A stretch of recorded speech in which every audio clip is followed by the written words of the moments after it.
Rekapitulasi suara tingkat provinsi telah rampung di beberapa daerah di Yogyakarta. Diketahui 20% warga tidak menggunakan hak pilihnya. Sementara itu rekapitulasi suara untuk pemilu di luar negeri baru merampungkan 34 dari 65 negara.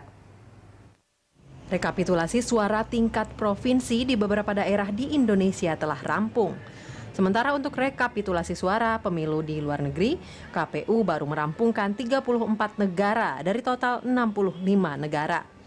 Dari jumlah tersebut masih ada data dari 7 negara yang perlu dikonfirmasi.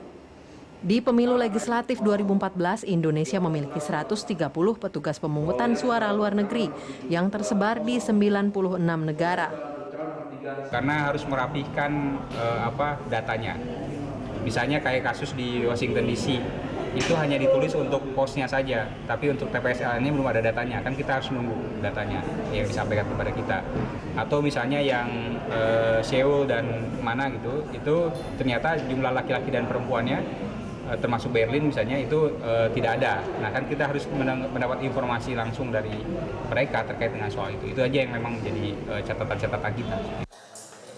Sementara itu, rekapitulasi suara pemilu legislatif di Yogyakarta menetapkan PDI Perjuangan menguasai suara di seluruh kabupaten kota di Yogyakarta. Caleg PDIP juga memperoleh suara tertinggi, 27,7% untuk DPR dan 24,86% untuk DPRD. Dari rekapitulasi juga diketahui jumlah partisipasi pemilih pada pemilu legislatif 9 April lalu belum mencapai target. Sebanyak 20% warga Yogyakarta tidak menggunakan hak pilihnya. Meski tak mencapai target, tingkat partisipasi pemilih mencapai 75,8%, lebih tinggi dari pemilu tahun 2009 yang hanya 60%.